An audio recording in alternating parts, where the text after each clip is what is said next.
समझते ही नहीं। और एक बात और बता दूं, इसकी भी गारंटी नहीं है कि तुम्हारे मरने के बाद, हमारे मरने के बाद हमारी राख को गंगा जी नसीब हो जाएंगी। हाँ, इसकी कोई गारंटी नहीं ले सकता। अभी कोरोना काल में जितने लोग मरे हैं, आपने टीवी पर देखा होगा, लोगों की अस्थियां पेड़ों पर लटकी की लटकी रह गई हैं। उस राख को गंगा जी नसीब, हाँ या ना? क्या गंगा जी नसीब हुई? इसलिए कहता हूं, गंगा स्नान कर लो, गौदान कर लो। अन्य क्षेत्र वृंदावन में चलता है, लंगर सेवा होती है, साधु संत खाते हैं, सहयोग उसमें कर लो।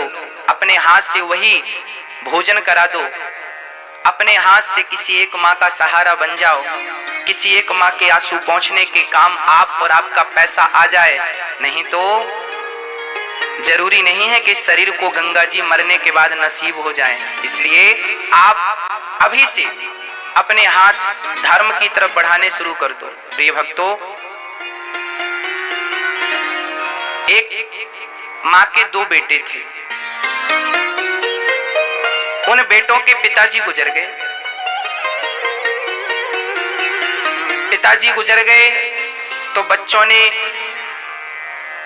उनकी अर्थी उठाई, चिता पे आग लगाई।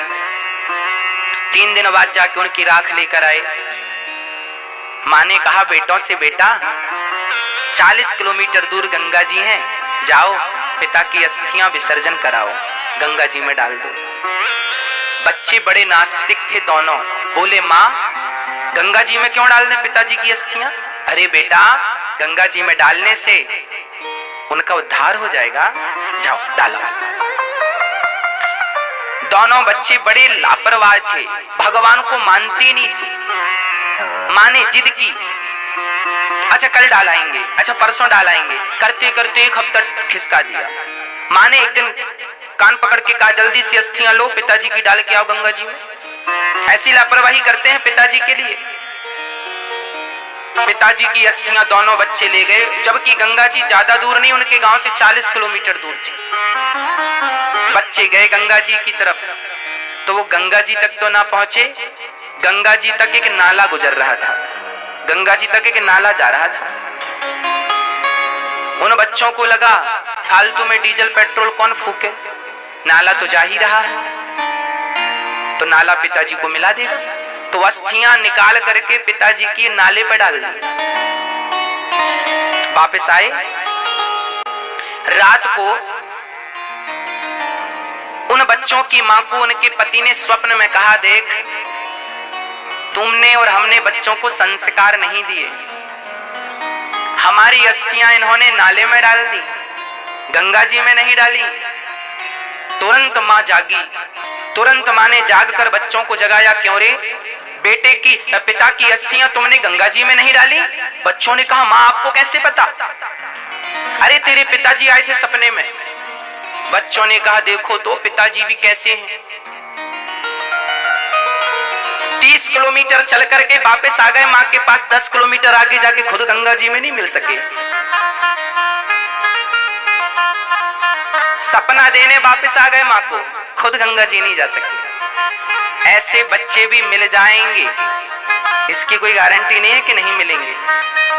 इसलिए आप, मेरी प्रार्थना केवल इतनी है कि आप अपनी सदगति बच्चों के भरोसे मत छोड़िएगा। बस आप अपने मरने के बाद जो जो आपको चाहिए, दानवीर कर्ण जब मरे थे ना, महाभारत की घटना बोल रहा हूं मेरी मां, दानवीर कर्ण जब मरे थे तो उनको स्वर्ग में सोने की रोटियां परोसी गई थी, सोने की रोटियां। कर्ण ने कहा हम सोने की रोटियां खाएंगे क्या? इंद्र ने कहा आपने पूरी जिंदगी गोल्ड दान किया है, सोना दान किया, इसलिए सोने की रोटियां। आपने कभी किसी को रोटियां तो खिलाई नहीं, आप केवल स्वर्ण दान करते रहे। कर्ण ने केवल स्वर्ण दान किया है, इन्होंने रोटियां नहीं खिलाई किसी को, भोजन नहीं कराया। अब आपको भोजन यहाँ कैसे मिलेगा? कर्ण ने कहा फिर क्या करें? बोले अपने बच्चों से कहो कि वो तुम्हारे नाम का भोजन प्रसादी कराएं, भंडारा लंगर चलाएं। तब उनके बच्चों ने उनके लिए भंडारा किया, सारे साधु संतों को झाड़ा, भोजन कराया सबको, और तब कहीं जाकर कर्ण को भोजन की व्यवस्था हुई। जब हम यहाँ किसी को रोटियां खिलाते हैं तो वह रोटियां हमारे लिए परमात्मा सुरक्षित कर देता है हमारी जरूरत पर। इसलिए यही है अपने मरने की व्यवस्था करना। तो आप जो भी पुण्य करते हैं वो आप अपने लिए करते हैं। इसलिए वृंदावन में जो वृद्ध माताएं हैं, इन माताओं के द्वारा जब ये खाती हैं ना तो वो आप तक ही पहुंचना है। वृंदावन में जो गौरी गोपाल अन्न क्षेत्र चलता है, हजारों लोग रोज भोजन करते हैं, वहां जब रोटियां बटती हैं तो वो आपके ही खाते में वापस आती हैं। इसलिए अपने जीवन में पुण्य से जुड़े रहिएगा और अपने हाथ से सारा पुण्य करिएगा। मरने के बाद बच्चे करेंगे वो प्लस है, नुकसान थोड़ी है। पर आपने अपने जीते जी क्या किया है, ये प्रश्न खड़ा होगा ना कि सबको कुछ बच्चों की भरोसे छोड़ा, बच्चे करेंगे तेरी ही, तुम क्यों नहीं करोगे अपनी कुछ। इसलिए आप खुद अपनी जिम्मेदारी निभाइए।